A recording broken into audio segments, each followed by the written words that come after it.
right, we're here with head coach Charles Copeland of the Harrah Panthers. First off, Coach, great win today. Thank you, Greg. This is one of those games to where I think a biblical scripture would apply: iron sharpens iron. It is. Washington's got a good group. Coach Copeland and I have known each other for several years and respect what they're doing with their program this year, and they've had a lot of success. And these tune-up games, as you get ready for regional and the state tournament, are good to play other quality teams and see good opponents and good pitching to get each other ready for that competition. Thus far, you guys are 27-4 on the season. You took an out-of-state tournament in Arizona, if I remember correctly. Yes, took a couple of losses there, but you also got some wins. What kind of an experience and learning, I guess, curve was it for the boys to go there and compete with teams that obviously you won't see very often, if ever again? Right. It was great. One, we tried to treat it like a business trip. You know, we wanted to go compete and try to see what we could play out of state at a high level, but then also to have a good team chemistry bonding experience while we were out there. Got to see some major league clubs take a practice in the morning and go watch a game at night, and then be able to see those guys at a high level, but then also learn a little bit about where we were early in the year, what we needed to work on, and find out what our strengths and weaknesses were in that tournament, and then be able to come back and try to utilize that, work on our weaknesses, but then get better at what we're trying to do to perform here at our district play and get ready for the playoffs. If I'm correct, you guys have got a couple of regular season games left. I know one's Edmond North, and then there's another one, I think right before that maybe. We play tomorrow at Cash. Okay, there we go, Cash. I know it was a team.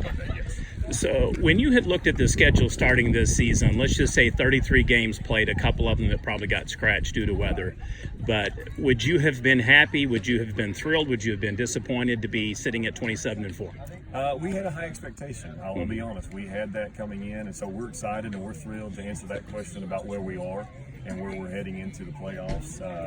You know, we always talk about don't get too high and don't get too low. The grind of the season can take its toll on you mentally and physically, and to not get too high, you can't be too satisfied with one certain win, but you can't be too low after a loss. And I think we've bounced back from both ways. I think we've had good wins to hold our head up and be proud about. We've had some tough losses we've had to learn from here lately, but it's been good for us. It's been good for us to prepare us for that playoff time headed in the next 3 weeks. Obviously, the good wins you're talking about would no doubt be 2 over Heritage Hall. You got to win over an exceptionally good Kingfisher team. Bethel is actually playing quite well now, kind of improving, season as they've gone along. What went wrong in the loss to, say, Newcastle and then Clinton versus what's gone right in some of those games to where, top 3, top 2, top 5 teams have all kind of, pitted competition against each other, and you guys have generally done very well? Sure. In some of the losses, the 2 losses we've had here recently, we didn't play as well defensively as we needed to. We gave too many options to hitters to be able to go up there with guys in scoring position, and if we get out of those innings, we kind of clean up our defensive side of the ball and help our pitchers out. And that's been the key for us. Yeah, we talk about don't beat yourself. Don't beat yourself in those moments. Go help your pitchers and get off the field and make the routine plays. And that helps back that guy and get him to his pitch count where he needs to keep it down for us heading into the playoffs. But then also on the good side of that, the games where we've played well, we've done that. A game like today, we've backed our pitcher up. We've made the routine plays, not tried to do too much with certain plays, and we've done a good job at that in our wins. If I'd have told you would have given up 1 run on effect, an RBI, just a single, I think you gave up a double, 2 singles, 2 walks against a very good number 1 ranked Washington team, what would you have said?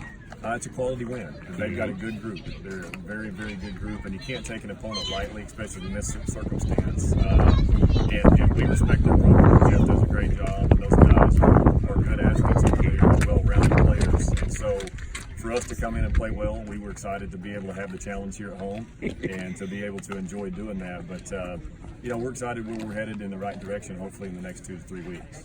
Today, I have to say, is probably the best day that I have covered baseball since the tornadoes, flash flooding, lightning, thunder, cold freezes have come in. It has been a very, very weird spring. It has. There hasn't been a lot of days to where it cooks you. Been a lot of them you have to wear jackets and gloves almost. Yes. But today, the thing to me that stood out was regular season play. There was an awesome Westmore team playing Marlowe, 2 top 3 teams. There were you and Washington, top 4, maybe top 1. And then Carl Albert and Tuttle again, top 10 teams, top 5 even going at it from cross divisions.